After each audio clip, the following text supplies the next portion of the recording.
ఈ T20 world కప్లో అయితే అసోసియేట్ నేషన్స్ అదరకొడుతున్నాయని చెప్పొచ్చు. డే 1లో చూసుకుంటే ఫస్ట్ మ్యాచ్ నుండి నెదర్లాండ్స్ వర్సెస్ పాకిస్తాన్ మ్యాచ్ అవ్వచ్చు, లేదా యూఎస్ఏ వర్సెస్ ఇండియా మ్యాచ్ అవ్వచ్చు, లేదా ఇవాళ జరిగిన నేపాల్ వర్సెస్ ఇంగ్లాండ్ మ్యాచ్ అవ్వచ్చు. ప్రతి మ్యాచ్ ఒక నెయిల్ బైటర్ అని చెప్పొచ్చు. ఎస్పెషల్లీ ఇవాళ జరిగిన నేపాల్ వర్సెస్ ఇంగ్లాండ్ మ్యాచ్ అయితే ఇప్పటివరకు జరిగిన అన్ని మ్యాచెస్ లోనే one of the best match అని చెప్పొచ్చు. దాని తర్వాత రేపు అసోసియేట్ నేషన్స్ మధ్యలోనే 2 మ్యాచ్లు జరగబోతున్నాయి. Italy versus Scotland and Zimbabwe versus Oman. అసలు నేపాల్ వర్సెస్ ఇంగ్లాండ్ మ్యాచ్ లో ఏమైంది, Italy versus Scotland and Zimbabwe versus Oman, ఈ 2 మ్యాచెస్ లో ఎవరు గెలవబోతున్నారు, ఇలాంటి ఎన్నో ఇంపార్టెంట్ విషయాల గురించి అయితే ఈ రోజు మన వీడియోలో డిస్కస్ చేసి 8 to 10 minutes లో మీ ముందు పెట్టేస్తాం. మరి నేను చేసిన అనాలిసిస్ మీకు నచ్చినట్టయితే, నేను వీడియో పెట్టిన వెంటనే మీ వరకు చేరుకోవాలంటే please do like, share and subscribe to my channel Sandeep Yara. Guys, stump mic with Sandeep కి మీరు ఇచ్చిన ఆదరణ అయితే నేను అస్సలు మర్చిపోలేను. అలాగే ఈ ఛానల్ కూడా మీరు సపోర్ట్ చేస్తే అది నాకు కానీ మా టీమ్ కి చాలా ఎంకరేజింగ్ గా ఉంటుంది. మేము ఇంకా మంచి మంచి వీడియోస్ చేయడానికి మాకు చాలా హెల్ప్ కూడా అవుతుంది. అలాగే ఈ రోజు Nepal versus England match 1 ball 6 runs కావాల్సి వచ్చింది నేపాల్ కి. అండ్ నేపాల్ ఆడిన విధానం అయితే హ్యాట్స్ ఆఫ్ అని చెప్పొచ్చు. ఎందుకంటే ఒకసారి నేపాల్ టీం గురించి ఆలోచించండి. నేపాల్ టీం కి ఇంగ్లాండ్ టీం లాగా ఫెసిలిటీస్ లేవు. ఇంగ్లాండ్ టీం అంత experience players, highest paid players కానీ లేరు. నేపాల్ టీం యొక్క మ్యాచ్ ఫీ చూస్తే 5000 నేపాలీస్ రూపీస్, అంటే ఇండియన్ రూపీస్ లో అరౌండ్ 3000 to 3500 రూపీస్ వస్తుంది. అండ్ వేరే ఇంగ్లాండ్ ప్లేయర్స్ చూస్తే 3500 pounds ఆర్ $4500, అంటే 4.5 లక్షల ఇండియన్ రూపీస్ వస్తాయి. అది ఒక్కటి చాలు ఈ టీమ్స్ మధ్య ఉన్న డిఫరెన్స్ ఏంటో చెప్పడానికి. ఖచ్చితంగా నేపాల్ లాంటి అసోసియేట్ నేషన్స్ మీద ఎక్స్పెక్టేషన్స్ ఉండవు, ప్రెషర్ ఉండదు అని మనం అనుకుంటాం. కానీ వాళ్ళకి కూడా వాళ్ళు నేషన్ ప్రమోట్ అవ్వాలి, వాళ్ళు ప్రూవ్ చేసుకోవాలి. సో దట్ వాళ్ళు ఇలాంటి ఐసీసీ టోర్నమెంట్స్ లో ఇంకా ముందుకెళ్తే వాళ్ళకి గుర్తింపు వస్తుంది అని చెప్పి వాళ్ళు ఖచ్చితంగా ఫైట్ చేస్తారు. ఆ ఫైట్ ఎంతలా చేశారో ఈ రోజు మ్యాచ్ చూస్తే మీకు అర్థమవుతుంది. ఇంగ్లాండ్ ఫస్ట్ బ్యాటింగ్ చేసి 184 runs కొడితే నేపాల్ ఆల్మోస్ట్ 180 runs స్కోర్ చేసి ఇంగ్లాండ్ ఓడించినంత పని చేసింది. కేవలం 4 runs తో ఓడిపోయింది. ఇంగ్లాండ్ లాంటి టీం కి 3 చెరువులు నీళ్లు తాగించి 30 తిప్పలు పెట్టించిందని చెప్పొచ్చు. ఈ మ్యాచ్ అయితే వాంకెడేలో జరిగింది. ఒకసారి వాంకెడే క్రౌడ్ చూస్తే మ్యాచ్ ఇండియాలో జరుగుతుందా నేపాల్లో జరుగుతుందా అని అనిపించింది నాకే ఒక నిమిషం. ఎందుకంటే అక్కడ నేపాల్ కి సపోర్ట్ అంతలా దొరికింది ఇవాళ. అంతేకాదు, నేపాల్ ఇదే గ్రౌండ్ లో ఇంకో 2 మ్యాచ్లు కూడా ఆడబోతుంది. అందులో ఒక మ్యాచ్ వెస్టిండీస్ తో ఉంది. ఈ రోజు నేపాల్ పెట్టిన ఎఫర్ట్, హంగరు అండ్ అప్లికేషన్ కనుక వెస్టిండీస్ గేమ్ తో పెడితే వెస్టిండీస్ కి అయితే ఖచ్చితంగా కష్టాలు తప్పవు.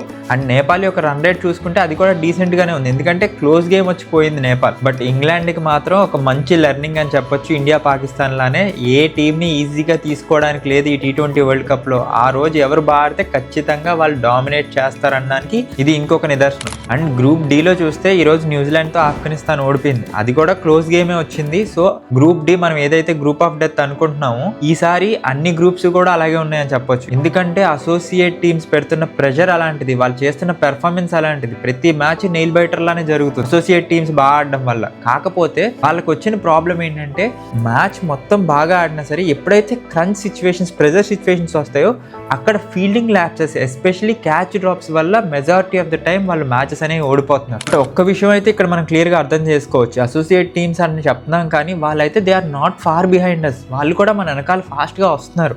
జస్ట్ దట్ వాళ్ళకి ఏంటంటే హై ప్రెషర్ గేమ్స్ లో ఎక్స్పోజర్ దొరకపోవడం వల్ల కొంచెం ల్యాగ్ అవుతున్నారు. అలాగే రేపైతే 2 ఇంట్రెస్టింగ్ మ్యాచెస్ జరగబోతున్నాయి. ఫస్ట్ మ్యాచ్ వచ్చి ఇటలీ వర్సెస్ స్కాట్లాండ్. ఇది చాలా టైట్ మ్యాచ్ అని చెప్పొచ్చు. 2 కూడా మంచి టీమ్స్, దెబ్బ మ్యాచ్ అవుతుంది. అండ్ సెకండ్ మ్యాచ్ వచ్చి ఒమాన్ వర్సెస్ జింబాబ్వే. ఇది కూడా సేమ్, 2 కూడా ఈక్వల్ స్ట్రెంగ్స్ ఉన్న టీమ్స్. సో రెండో మ్యాచ్ కూడా చాలా ఎక్సైటింగ్ మ్యాచ్ అయితే జరగబోతుంది. అయితే first Italy versus Scotland match గురించి చూద్దాం. ఇటలీ వర్సెస్ స్కాట్లాండ్ మ్యాచ్ లో చూస్తే ఇటలీకి ఇది ఒక హిస్టారిక్ మూమెంట్. ఎందుకంటే they are playing their first ICC T20 world cup. ఖచ్చితంగా వాళ్ళ మీద ఆ ప్రెషర్ అయితే ఉండబోతుంది. But at the same time వాళ్ళు ఈ సంవత్సరం చేసింది అయితే మర్చిపోకూడదు. వాళ్ళు క్వాలిఫైయర్స్ లో చాలా బాగా ఆడి ఐసీసీ టీ20 క్వాలిఫై అయ్యారు. అండ్ అలాగే వార్మప్ మ్యాచెస్ చూసుకుంటే వార్మప్ మ్యాచెస్ లో కూడా వాళ్ళు 2 మ్యాచెస్ గెలిచారు. వేరే స్కాట్లాండ్ ఈ మధ్యకాలంలో అంత గ్రేట్ ఫామ్ లో అయితే లేదు. వాళ్ళు యాక్చువల్లీ క్వాలిఫై కూడా అవ్వలేదు. ఎప్పుడైతే బంగ్లాదేశ్ బాయ్కాట్ చేసిందో వాళ్ళ ప్లేస్ లో ఐసీసీ అయితే ఇంక్లూడ్ చేసింది. అంతేకాకుండా రీసెంట్ గా జరిగిన వార్మప్ మ్యాచెస్ లో కూడా వాళ్ళ పెర్ఫార్మెన్స్ అంతంత మాత్రమే ఉంది. ఇటలీకి చూసుకుంటే జేజే స్మట్స్ అని చెప్పి సౌత్ ఆఫ్రికన్ ఆల్రౌండర్ ఆడబోతున్నారు.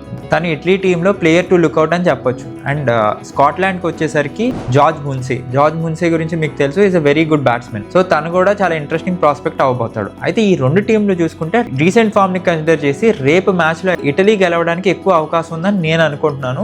రీసెంట్ గా ఇద్దరి మధ్యలో కూడా Feb 5th ఒక వార్మప్ మ్యాచ్ అయింది. అయితే ఆ మ్యాచ్ లో ఒమాన్ జింబాబ్వే పైన గెలిచింది. చాలా క్లోజ్ గేమ్ అని చెప్పి 4 balls ఉండగా ఒమాన్ చేజ్ చేసింది. 187 ఎంతో కొడితే దాన్ని చేజ్ చేస్తారు. బట్ ఇక్కడ చూసుకుంటే జింబాబ్వేకి ఒక యాడెడ్ అడ్వాంటేజ్ అడ్వాంటేజ్ ఉంది. ఏంటంటే అది ప్రీవియస్ ఎక్స్పీరియన్స్. మనకు తెలుసు జింబాబ్వేలో experience players like Brandon Taylor అవ్వచ్చు, లేకపోతే సికందర్ రాజా వాళ్ళ కెప్టెన్ అవ్వచ్చు, అక్రాస్ ద గ్లోబ్ T20s ఆడిన ఎక్స్పీరియన్స్ ఉంది. అండ్ బ్రయన్ బెన్నెట్ లాంటి ప్లేయర్స్ రీసెంట్ గా స్కోర్ చేసి ఉన్నారు. సో జింబాబ్వేకి అయితే ఆ ఎక్స్ట్రా ఎడ్జ్ ఎక్స్పీరియన్స్ పరంగా దొరుకుతుంది. వేరే ఒమాన్ కూడా తీసుకోక్కర్లేదు, ఎందుకంటే ఒమాన్ సబ్ కాంటినెంట్ టీమ్, వాళ్ళలో కూడా జతీందర్ సింగ్ అండ్ అమీర్ కలీం లాంటి మంచి ప్లేయర్స్ ఉన్నారు. వాళ్ళు రీసెంట్ గా జింబాబ్వే మీద ఆడి గెలిచారు కాబట్టి ఆ పాజిటివ్ ఫ్రేమ్ ఆఫ్ మైండ్ తో మ్యాచ్ లోకి వెళ్తారు. రెండు కూడా చాలా మంచి మ్యాచెస్ అవ్వబోతున్నాయి. జింబాబ్వే వర్సెస్ ఒమాన్ మ్యాచ్ అయితే నన్ను అడిగితే నేను కొంచెం ఎడ్జ్ జింబాబ్వేకి ఇస్తాను, ఎందుకంటే ఆ ఎక్స్పీరియన్స్ ప్లేయర్స్ ఉన్నారు, ప్రెజర్ హ్యాండిల్ చేయగలరని నేను అనుకుంటున్నాను. హవెవర్ మీరేమనుకుంటున్నారో let me know in the comments. So రేపు జరగబోయే 2 మ్యాచెస్ కూడా చాలా మంచి మ్యాచెస్ అయితే జరగబోతున్నాయి. So stay tune for it. So that's it for today. With that Sandeep Yaara signing off.